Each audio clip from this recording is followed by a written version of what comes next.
Bueno, hoy vamos a charlar con una de las artistas, no son las palabras de León Ferrari, más relevantes de las últimas décadas de nuestra historia.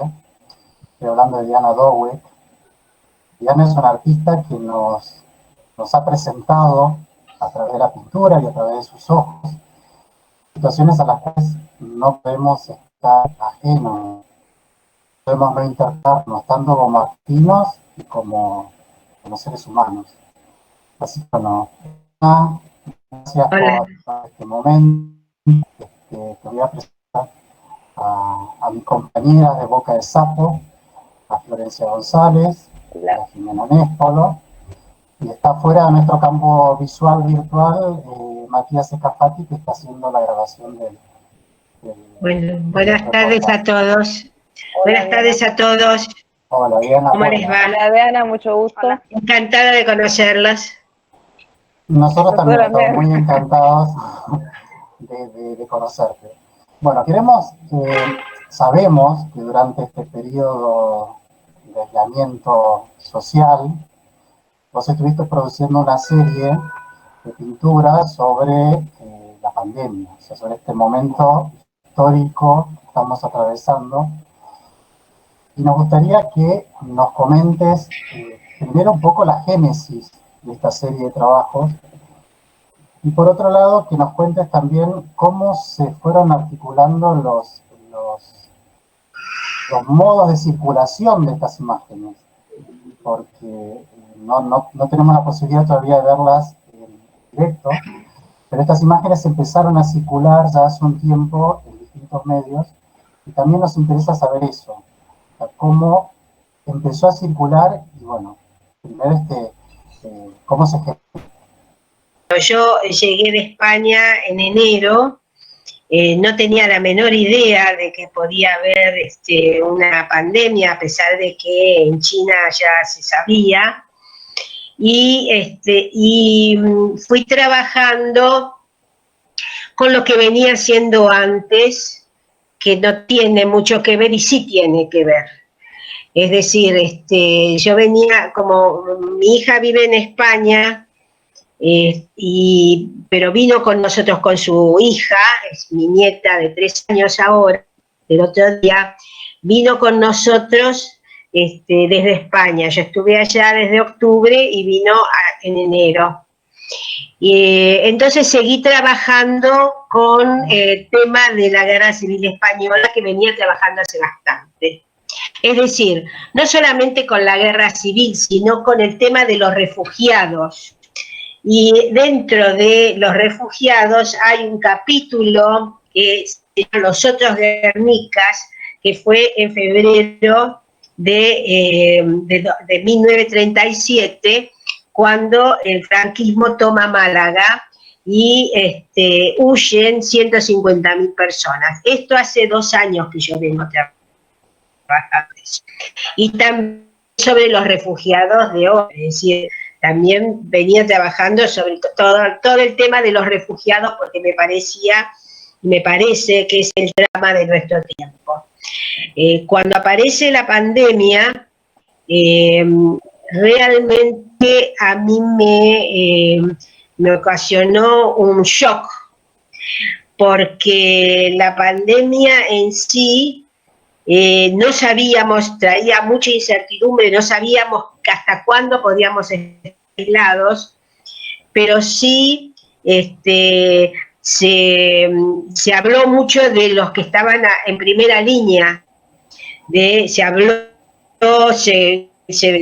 salimos a los balcones, los saludamos, etcétera, y realmente si no hubiera sido también por ellos, muchos de nosotros, digamos, hubieran estado indefensos, sin la posibilidad de cura.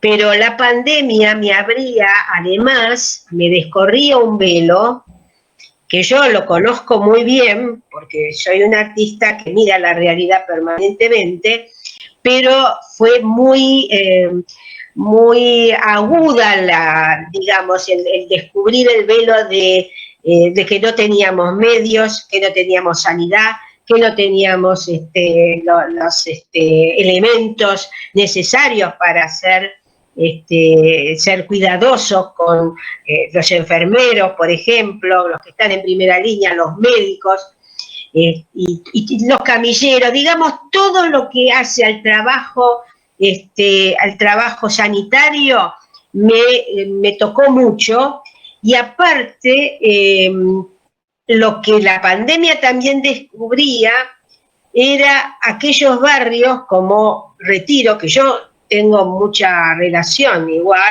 yo he ido, soy un artista militante, por lo tanto sé lo que está pasando en Retiro permanentemente, pero el grado de hacinamiento, el grado de desprotección, el grado de el no consumo de agua potable para esos que tienen que ir a buscar el agua varios metros o calles para tener agua para poder higienizarse. Esto ponía a la pandemia en doble situación.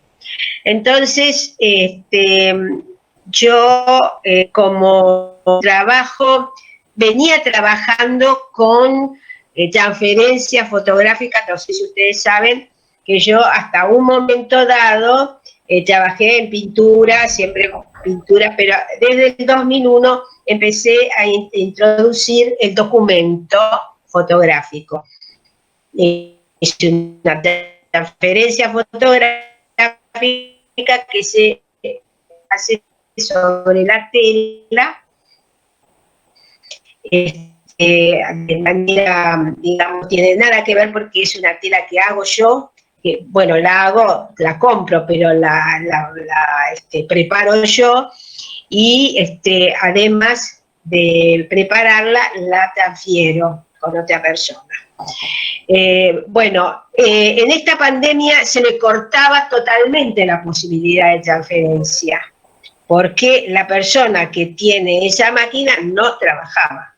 Entonces empecé a trabajar desde el punto de vista plástico, digamos, con las imágenes que yo voy a ir sacando de fotografía de los diarios, de internet, desde distintos puntos de información. Entonces vi el tema de esos trajes tan especiales, tan, digamos, como lunáticos, como si fueran marcianos, y empecé a trabajar con ellos porque se me creó una doble situación. Eran los que nos salvaban, pero al mismo tiempo eran los que nos llevaban para, digamos, morir. Del otro lado. Exactamente. A mí lo que Entonces, sí, yo hice una primera obra y se la mandé a Burucúa, a Gastón Burucúa, que es muy amigo, aparte estamos en la Academia de Bellas Artes juntos, y él hizo toda una interpretación sobre qué era lo que realmente yo pensaba, sin hablarlo, pero era lo que yo pensaba. Entonces hice esas primeras dos obras, que es una que vienen, se avanzan hacia nosotros, estos médicos o enfermeros, y hay otra, la segunda era los que llevan la camilla hacia adentro. No se sabe si el enfermo murió o no murió, pero eran los que se encargaban de eso. Entonces me traía esa contradicción. Y él lo supo bien. Luego vi una foto impresionante, que era impresionante porque desde el punto de vista plástico era para mí impresionante, porque yo hago aquello que sea desde el punto de vista plástico muy estético, que sea bello, al mismo tiempo que sea poderoso como imagen. Y bueno, esta era una imagen que quise hacer el tríptico porque era la imagen de un médico que se agarra la cabeza y hay toda una hilera de azul, de sillones azules, que a mí me atrajo muchísimo. Es decir, el médico que va hacia la izquierda, agarrándose la cabeza, y los sillones que van hacia la derecha en perspectiva. Y eso, la mezcla, digamos, yo nunca puedo separar la forma del contenido. Por lo tanto, ese contenido con esa forma me atrajo muchísimo y entonces hice un tríptico. Pero yo dije, bueno, termino con el tríptico, termino con la pandemia, sigo con lo que estoy haciendo, pero a la vez pude encontrar un abrazo que me conmovió muchísimo y que creo, no sé si son ustedes los que querían ponerlo en la tapa, porque creo que hay otra revista que me hicieron un reportaje, sí, la revista de la APSA, de la Asociación Psiquiátrica Argentina, que la van a poner, no sé si en la tapa también. Les advierto, porque eso... Ay, qué mala noticia que nos das, Diana. No, puede ser que esté adentro, pero te digo que ese abrazo, que lo tengo por ahí adelante, causó mucha conmoción. Yo tengo muchos amigos psiquiatras, psicoanalistas, pero esta persona yo no la conocía, no sabía que hacía la revista Sinopsis, que es de APSA, y bueno, me llamó y me dijo que ese abrazo, había escrito sobre eso, y que ese abrazo la conmovía mucho si la podía poner. No me acuerdo si me dijo en la tapa o adentro, la verdad que no les puedo decir. Sí, pero... a propósito de lo que contás, les voy a colar una pregunta, ya que... Sí, cómo no. De esto de la desprotección que surgió como primera inquietud tuya frente a la pandemia, de esta primera línea, este protagonismo de los cuerpos, y precisamente en Mameluco Blanco, con ese protagonismo del blanco, ¿no? Fueron una de las cosas que a mí más me llamó la atención y me conmovieron, esa paleta cromática en la que vos trabajás, este blanco sanitarista, que remite a la pureza, no a la salud, a todo lo que es sano, a la sanidad. Sano, claro. Y el azul también, el protagonismo del azul, que sería el más, remite a la corrección, a lo que transmite tranquilidad, a cierto estado tranquilizador, que en realidad me parece que el protagonismo de toda la serie es de un protagonismo del Estado, ¿no? Que frente a lo que vos decís, que lo que precisamente te llamaba más la atención de la desprotección, es un Estado que está muy presente y que está accionando en diferentes, o sea, la serie va de un Estado que acciona, esta imagen de los cuatro interviniendo, los 4 o 5 sujetos interviniendo, también quebrados o desbordados por la situación, pero que es un Estado muy presente. Y también es un Estado fantasmático, también está la presencia de un Estado como está enmascarado, porque no hay una presencia del sujeto que le ponga rostro a ese Estado. Es también un Estado fantasmático y también que transmite cierta ansiedad o cierta angustia, porque es también un Estado que no sabemos cuáles son los límites, ¿no?, de ese Estado, que de pronto empieza a poner un control frente al sujeto, al accionar de los sujetos. En esa paleta me parece que está la paleta de emociones que despierta la serie, que lo charlábamos con los chicos de ayer, desde la angustia hasta un Estado que te contiene, o el sentimiento contrario también. Bueno, la dualidad siempre está en mi obra, el conflicto siempre está en mi obra. Tengo que decir que yo estoy de acuerdo con el aislamiento. No es que esté en desacuerdo, ni mucho menos. Lo que pasa es que este aislamiento tuvieron que hacerlo muy largo porque no estaba preparado. Veníamos de 4 años terribles de protección total de la salud, de todo, digamos. Entonces, no había camas, no había hospitales preparados, no había vestuario, no había nada. Pero la incertidumbre, una cosa, claro, es un gobierno y otra cosa es un Estado. Eso lo quiero dejar bien en claro. Porque nuestro Estado es un Estado criminal.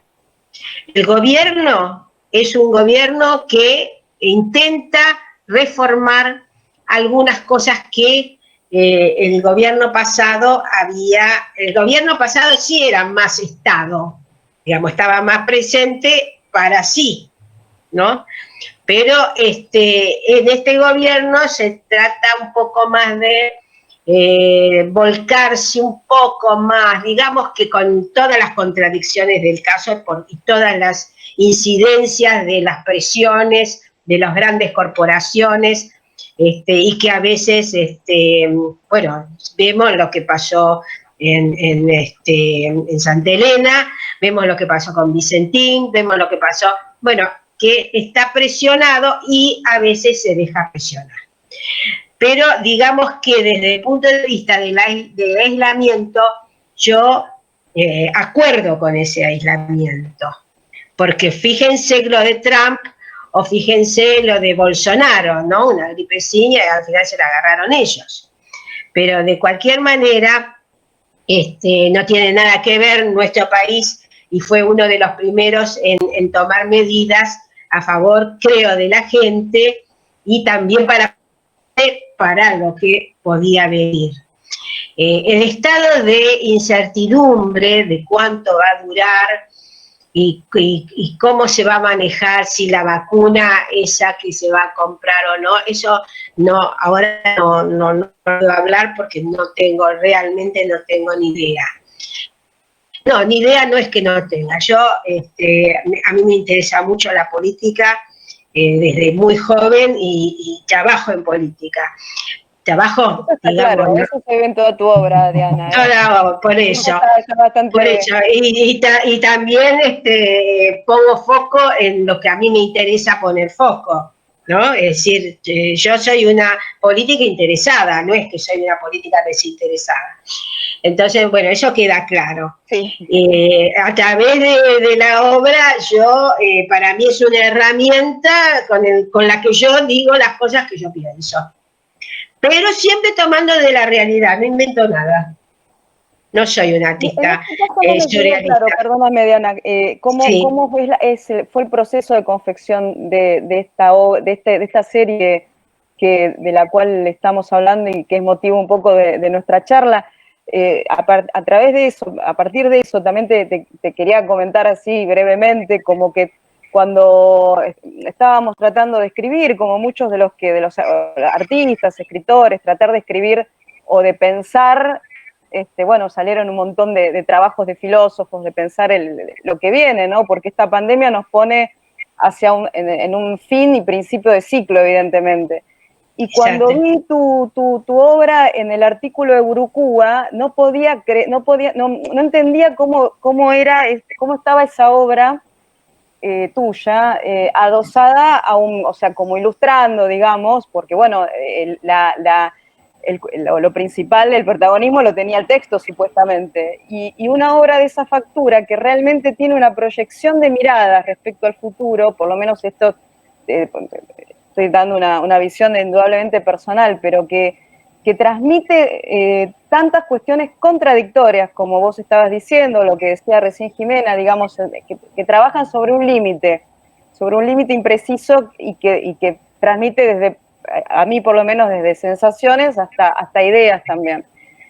Y también respecto a la confección, a la factura de la obra, que es confusa. Yo no soy una especialista en técnicas plásticas, ¿no? Pero me parece que en este caso Jorge, que sí lo es también, nos preguntábamos cómo está hecha y cómo está pensada esa obra, que además remite a tantas otras imágenes sin ser ninguna de ellas. Eso, sí. No, me dejas pensando porque lo que yo hice fue capturar una imagen de internet y la incorporé a mi cuerpo, es decir, la incorporé. Y cuando sale, la dibujé, fue muy rápida, la primera imagen fue muy rápida, porque la hice, yo estaba acostumbrada desde el 2001 que venía trabajando con la transferencia. Por supuesto que yo pongo, bueno, si ustedes ven las obras, por ejemplo, La Larga Marcha, no sé si ustedes se acuerdan, fue de febrero del 2001, hasta, bueno, todo lo que yo hice después, estoy pensando, bueno, tomé lo de los refugiados, lo de los bienes comunes, bueno, todo eso tenía una base. Entonces yo podía, sobre esa base, que por supuesto, es decir, la base recortaba, ponía, sacaba también, no era tal cual la foto, pero yo incidía en eso. Pero en este caso, la foto me transformó en el sentido de que es muy carnal. Esos blancos tienen cuerpo, todo eso tiene una presencia fuerte, tiene una presencia de que se impone. Y creo que toda esa serie se nos impone, como la pandemia se nos impone. Entonces, es decir, yo lo estoy haciendo un análisis posterior, ¿no? Cuando lo estoy haciendo. Cuando lo estoy haciendo, digamos que, ustedes saben, es conceptual, pero porque hay una idea detrás. Pero cuando uno trabaja también de acuerdo a lo que está poniendo. Pongo un blanco y ¿cómo lo pongo el blanco? Lavado, que chorree, que tenga materia, que no tenga materia. Bueno, todo eso lo está dando también la misma obra. Trabajo, tus inicios hasta ahora. Eso, creo que en realidad está puesto en eso, ¿no? En algo que vos ves y que lo vieron otras personas también, pero evidentemente esa otra imagen de la cual vos referenciás no generó lo mismo que se generó en vos como para muy personal. Sí, gracias. Sí, es personal porque responde también a una manera de ver. Es decir, uno habla de la mirada, ¿no? Cada uno tiene una mirada de la realidad. Y esa mirada está desde, te puedo decir, desde la fenomenología, que Husserl dice directamente como que la realidad no existe, medio platonista, ¿no? Medio platónico, digo. Y yo tengo otro tipo de mirada. Lo que pasa es que mi mirada responde a tratar primero de desentrañar en la realidad qué es lo principal y qué es lo secundario dentro de la realidad. ¿Cuál es el conflicto principal? ¿Cuál es el conflicto? Por eso destaco una cosa y oculto o por lo menos subordino la otra. Y después el tema es encontrar los íconos o por lo menos los emblemas que me remitan a esa realidad, porque yo me doy cuenta que a través de mi historia fui haciendo elementos iconográficos de una realidad, de una situación histórica dada. Desde la época de, digamos, bueno, del 67 se puede decir, cuando yo hago una obra pop con Raquel Welch, con una campera yanqui, y era pleno Vietnam, y bueno, y en el vientre pongo una escena de tortura espantosa, pero que todo se ve en conjunto. Pero eso quedó como icónico de lo que era la época de Vietnam. Después cuando yo empiezo a hacer los alambrados, también es icónico, porque uno ve un alambrado y sabe de que está reprimiendo o un espacio o está poniendo una frontera en un espacio, está reprimiendo a alguien que quiere traspasarlo. Por eso estaban abiertos los primeros alambrados, estaban como alterados, ¿no? Desgarrados, ¿no? Desgarrados, alterados, porque se refería a que en ese momento todavía había lucha. Cuando el 76 se hace el golpe de Estado, el criminal golpe de Estado cívico-militar, no hay que olvidarse, porque Martínez de Hoz estaba. Bueno, y además estaban otros, pero bueno, lo que sí, no, es que sabés que si ponemos a decir todo lo que estaba, tengo mucha memoria. Hacemos una lista de no. Sí, bueno, y bueno, después fui cerrando, porque también se estaba cerrando en ese momento del Mundial de Fútbol, estaba cerrando muchísimo, la dictadura era terrible. Yo, a mi vez, exponía, no es que esto lo guardaba, no, yo lo exponía, lo hablaba, hacíamos mesas redondas con Juan Carlos Romero, con María Juana Heras Velasco, hacíamos mesas redondas y hablábamos de la dictadura, y bueno, y hablábamos, no es que no, estaba el CAIC y nosotros podíamos hablar. Ahora, que después tenía frente a mí gente que, por ejemplo, cuando yo hice una muestra en el Museo Sívori, que estaba en ese momento en Recoleta, en el año 85, pusieron una bomba.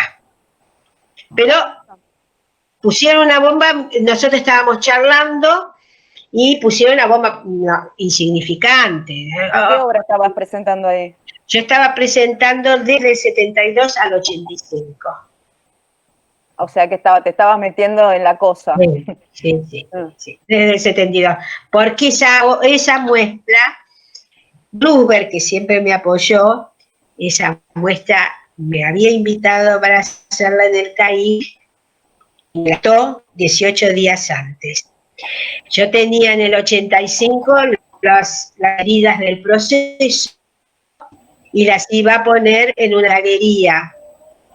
No quiero decir el nombre porque, bueno, vive todavía. Y me dijo, estas obras no son para mi clientela, por lo tanto no te la voy a hacer. Ya estaba invitada hacía mucho.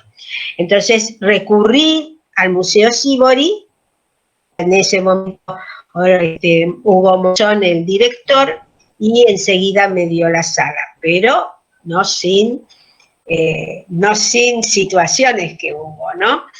Sí, pero lo que quiero decir... Perdóname, sí.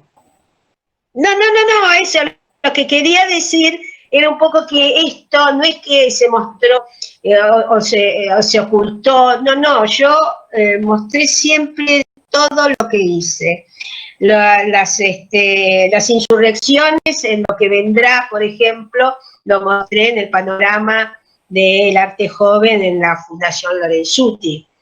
Bueno, ahora, menos mal, esa obra está en el Museo de Bellas Artes, la adquirieron, bárbaro. Pero yo seguí con las pinturas de la insurrección, porque yo tomaba todo lo que había pasado por el Cordobazo, etcétera.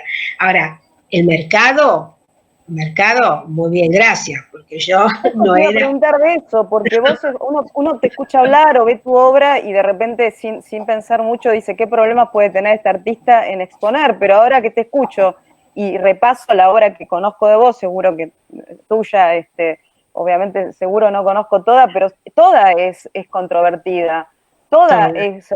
Y sí, porque recuerdo algunas que he visto así, la de Romina Tejerina o la de la... otras que hiciste de la otra mujer que era un día en la vida de... María Rosario. María Rosario. Bueno, son todos puntos que tocan una sensibilidad digamos, de Y en conflicto, porque, en conflicto. Claro, porque María Rosario era una delegada de la comisión interna de CRAF, Exacto. que estaban en lucha, y yo quise hacerle un homenaje porque ella era una de las pocas delegadas que entraban a la comisión interna.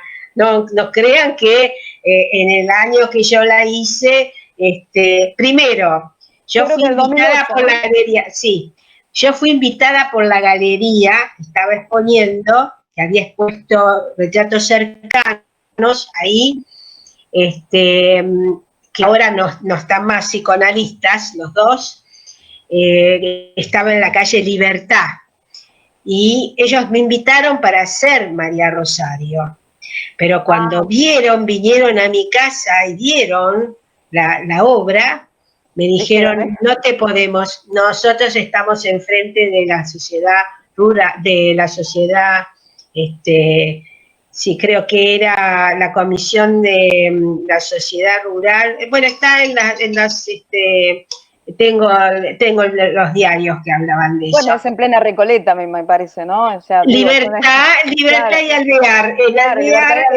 Sí, Alvear estaba, sí, y me dijeron, nosotros no podemos hacerte esta muestra. Entonces yo recurrí a un amigo, a Roger Alúa, que es el director del Borges, dijo, sí, cómo no. Entonces lo pude hacer. Pero tampoco me dejaban entrar en CRAF. Solamente cuando hablé con el responsable de relaciones laborales, me dice, ¿por qué quiere entrar? Dije, ¿sabe por qué? Porque en la historia del arte argentino no hay una mujer trabajadora. Y es verdad, no hay una mujer trabajadora. Está Ramona de Berni. Claro, que esa está la de Spilimbergo, Emma de Spilimbergo, que es una prostituta. Está de la criada. Pero también fue denostada. Absolutamente. Fue denostada absolutamente. Un menudo de una mujer. Una mujer, claro. Sí. Una criada. Porque es el bebé de una Bon. Sí, es el despertar de una criada. Bueno, pero no es lo mismo que una mujer trabajadora industrial. Y después me invitaron del Ministerio de Trabajo para hacerla. Y la hice en el Ministerio de Trabajo, aunque tuve unas palabras con tomada en aquel momento. Pero sí, porque vino a ver la muestra. Tuve unas palabras. Porque, bueno, no lo cuento después. Contalo, por favor. Háganme callar porque yo tengo muchas historias. Creo que somos una revista pequeña. No trasciende de nosotros. No, yo quiero agregar algo. Con esto levanta por ahí, con esto, ¿viste? Agregar algo en esto que vos estabas diciendo, digamos, de esta imposibilidad que te estaban planteando de entrar a CRAF, digamos, el argumento que vos estabas dando de presentar en tu obra a una mujer trabajadora, pero creo que también haría ruido algo de que una artista mujer se hiciera cargo de esa presentación, de esa realidad. Eso también es un tema que a mí me interesa cómo abordarlo con vos, porque sabemos que durante todo lo que duró el proceso militar o el gobierno militar, vos te quedaste acá y hiciste frente, digamos, a través de tu obra, pensando también en esto que vos pensás de tu pintura, que es como un campo de batalla, ¿no? Exacto. Pensaba un poco eso y también pensaba en esta cosa que vos decías hace un rato de la subjetividad de la mirada, ¿no? Y hay una situación que... Perdón, no te entendí la situación. La subjetividad de la mirada. O sea, ¿qué es lo que cada uno ve o quiere ver? Hay yo te escuché a vos en algún momento, que me gustaría por ahí, si tenés ganas de contarlo ahora, ¿qué pasó cuando vos estabas exponiendo una de estas obras de alambrado en el Museo de Arte Moderno, que estaba en la calle Corrientes, y pasó Cacciatore frente a la obra. Exactamente, sí. Y dijo, qué sensación de libertad, se detuvo. Eso son palabras de Willie Whitelaw, no sé si ustedes lo conocieron a Willie Whitelaw. Bueno, Willie me contó después que Cacciatore iba pasando y se detuvo frente a mi obra y dijo, ¡ay, qué sensación de libertad!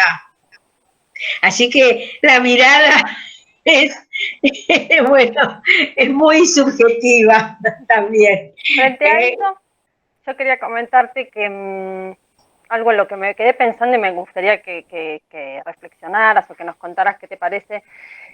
Me acordaba de una cita de Rilke que dice que lo bello es el comienzo de lo terrible que todavía podemos soportar. Es esto de trabajar en el límite todo el tiempo. O sea, vos cuando hablabas de la iconografía o estos elementos que remiten, o sea, el alambrado, en este caso los trajes blancos, como que están anticipando eso terrible que es insoportable, entonces se suspende ahí la mirada, ¿no? Hay como una suspensión que permite que lo bello se plantee, pero estamos frente al horror todo el tiempo. Ese límite que es tan sutil en el que trabajás, que remite también a una concepción de la belleza, o sea que es un límite que está planteado frente al horror, frente a lo que no sería intolerable, que en este caso, en esta serie, serían los cuerpos muertos, o sea, la muerte, la abyección de la descomposición, los cuerpos enfermos, o sea, que no está en esta serie, pero que de pronto se intuye tras la camilla, tras los trajes, en esas zonas oscuras del cuadro. O sea, ese concepto de belleza que manejaste, si puedes pensarse en relación con el sentimiento de lo sublime que plantea Kant en la crítica del juicio, ¿no? Que es esto de despertar esa emocionalidad en el espectador y que de pronto lo traslada a otra dimensión, pero que también es de shock, ¿no? De desestabilizar al sujeto. ¿Cómo pensás en tu obra el concepto de belleza? Justamente, mira, primero, hay el trabajo de Susan Sontag, Ante el dolor de los demás, que habla de Sebastián Salgado. Yo trabajé sobre Sebastián Salgado, en la mina de cielo abierto, en la Sierra Pelada. Sí, yo trabajé bastante. Y a mí me parece la posición de Susan Sontag muy equivocada, porque yo creo que después se desdijo, me parece que después se desdijo, porque muchos han hablado de Salgado diciendo de que él lo que hacía era embellecer la miseria. Yo creo que una obra, si es una obra de arte, si no tiene una bella manera de mostrarse o no tiene esa atracción, vos no la podés ver. Yo destruí muchas obras. Destruí obras que eran, digamos, chocantes para el espectador, porque yo tengo muy en cuenta al espectador. Es decir, a mí me gusta muchísimo Bacon, muchísimo, pero tiene obras muy fuertes. Pero yo lo que no quiero es dañar doblemente al espectador. Cuando yo hice Las heridas del proceso, trabajé con tortura. Mismo en la obra de Raquel Welch hay una tortura. Es decir, hay un vietnamita que un soldado lo está entrando de tal manera que lo que es importante es de la campera yankee, Raquel Welch, etcétera, etcétera. Pero está metido. Pero después, nunca más quise herir al espectador dos veces. ¿Por qué?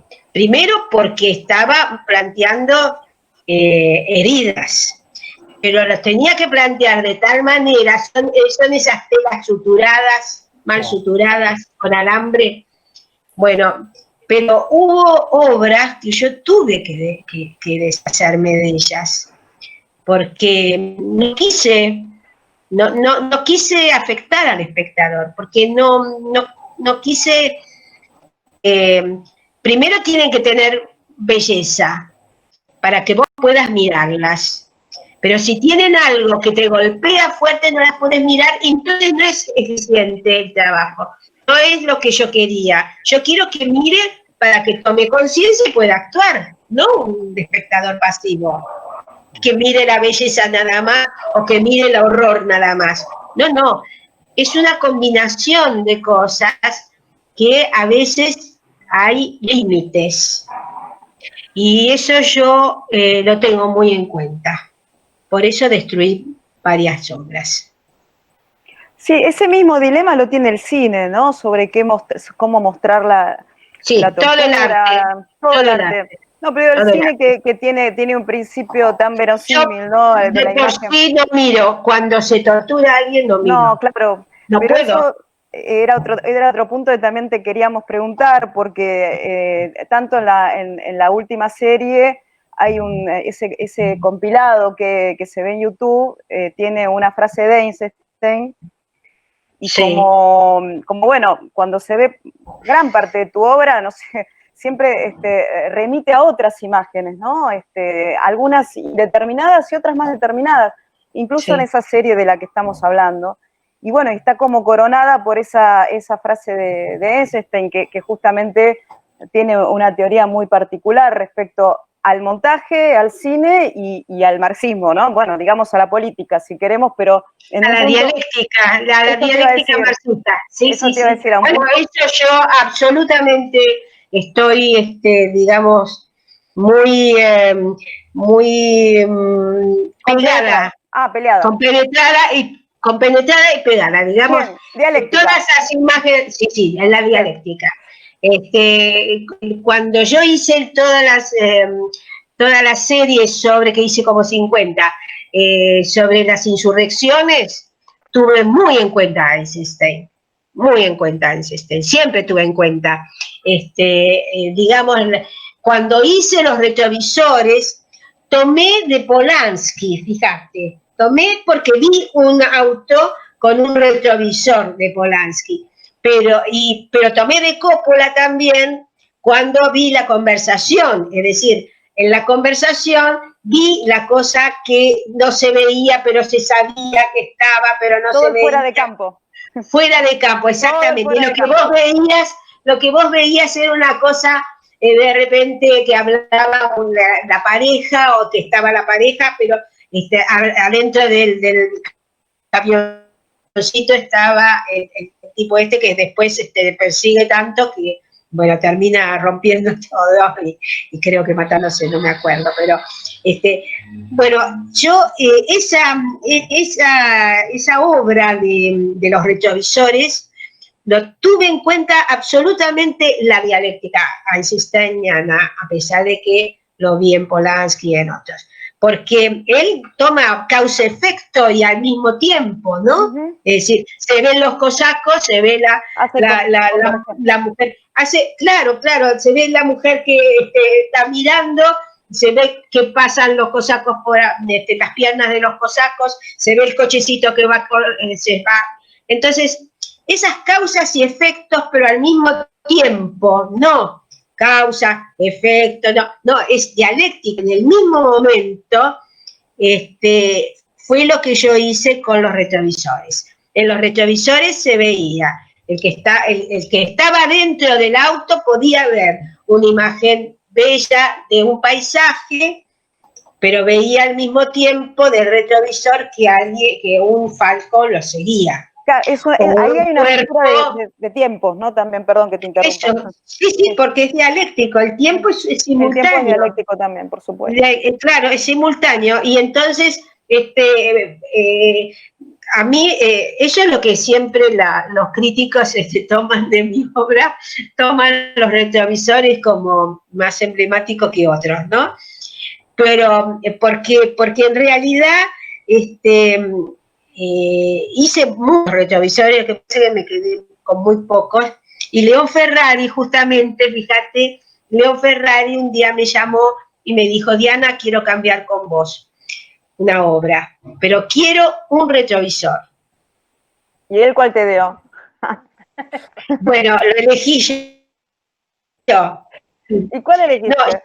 No, mira, vi una cosa terrible, porque él había desmontado una muestra y tenía una cantidad de fotos terribles, y bueno, y yo elegí una que de un ahorcamiento racial, y con una frase de, bueno, no sé, pero él quiso el auto, Límite. por ejemplo, sí, no, el Todo auto, al límite. sí, al límite. Pero te quiero decir que ese auto, ese Falcon, que se ve por el retrovisor, solamente ese Falcon, no es el único que tengo, porque yo he hecho, bueno, ustedes vieron la muestra mía en Bellas Artes, sí, Sí.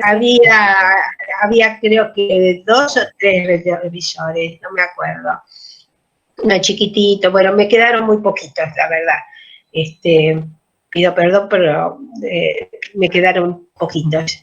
Bueno, eso, la cuestión dialéctica, para mí la dialéctica es, me manda en las ideas, me manda en las ideas. Es decir, los contrarios, y a veces parece como que están en el mismo sitio. No están en el mismo sitio. Siempre hay uno más preponderante que el otro. ¿Y vos dirías que en tu última obra qué predomina? Porque es una cuestión que también estuvimos hablando. ¿Predomina la esperanza? Le voy a poner estas palabras que no sé si son exactas, ¿no? Sí. La esperanza porque hay o la el del abrazo. El del abrazo es esperanza. Vos sabés que justo la del abrazo, vos sabés que justo no la vi. Ah, bueno. No la viste, pero era esa la que quería poner. No, pero yo no sé lo que hablaste con Jimena. Yo vi las otras 3 primeras y yo escribí sobre las 3 primeras y no habías hecho la del abrazo. Si hubiera la del abrazo, entiendo que hay más esperanza. Entiendo que ahí tuerce un poco digo yo, no sé. Sí. Claro, vamos a contarle un poco la interna. Ayer nosotros nos juntamos para charlar un poco sobre la charla esta. Y entonces planteábamos de que son pinturas que en algún punto tienen algo de esperanza. Entonces, más allá, digamos, de la situación esta del abrazo, digamos, en las otras también, pensando también en esta instancia de que estos médicos, o sea, este personal de sanidad que está en la primera línea, si uno está del lado del paciente, obviamente pone la esperanza en esas personas. Digamos, una de las lecturas era esta.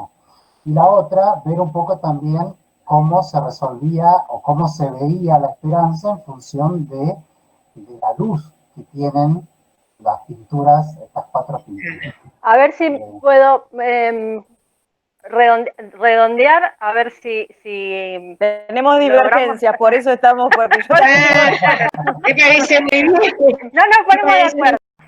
A ver si la cuestión sería, a ver si no me equivoco, sobre cuál sería la función del arte para vos, porque si en algún momento estabas planteando esto de pero antes esa pregunta era la otra para que ella, pero no importa, era meterla más en el barro de una interpretación que ella no tiene por qué decir, porque... No, claro, me parece que no le corresponde a ella, porque bueno, era un poco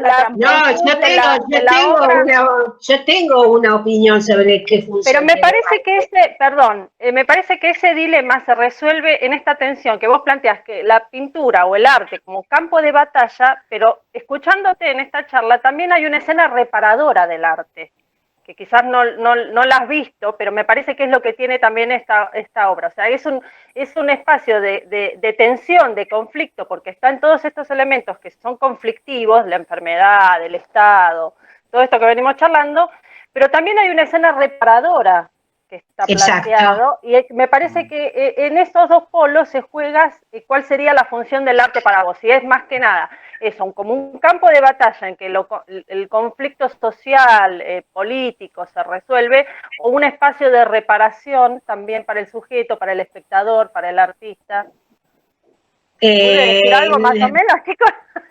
¿O me fui para otro lado? Sí, pero son las dos cosas, porque cuando uno pelea es por algo, es decir, porque necesita cambiar una situación que cree que no está bien.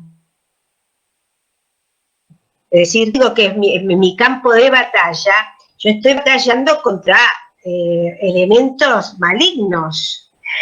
Es decir, hay dos cosas, porque yo siempre digo que pinto lo que amo, pero también lo que odio. Así que siempre es dialéctico. Ahí está perfecto, digo. Bueno, entonces, si se resuelve, lo resuelve el espectador. Ahora, yo, como no obra, en el conjunto de mis obras se ve para dónde voy. Yo soy optimista, yo creo que esto tiene que cambiar y va a cambiar. No lo voy a ver, pero hay experiencias en la historia en la cual yo me baso para decir, se ha podido cambiar. Una situación terrible se ha podido cambiar.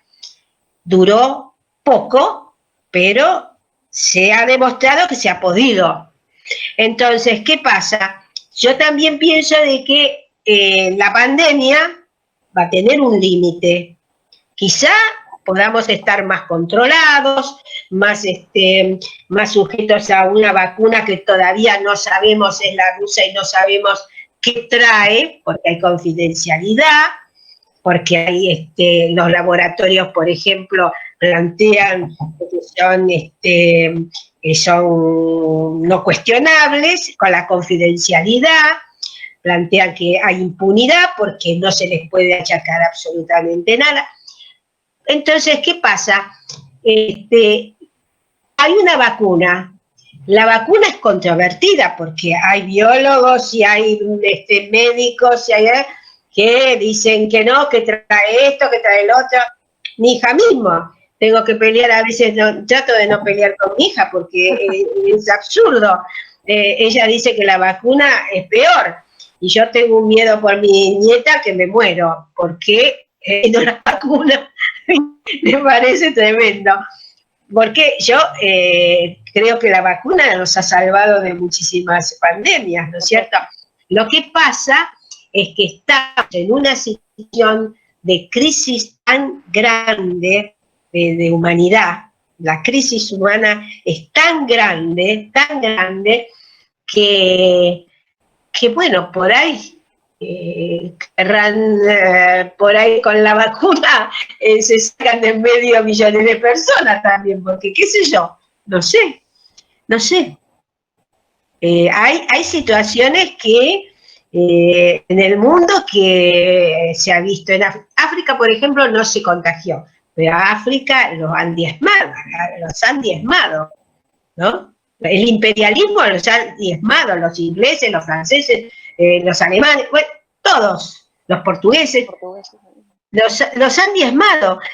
Y América del Sur también, los incendios, todo eso tienen un porqué, no son cosas que vienen del aire, no, son obra, está estudiado que es obra humana. Lo de Brasil, el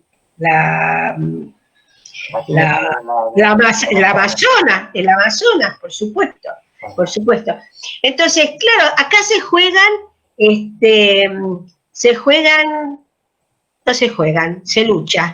se luchan las clases sociales. Hay lucha de clases.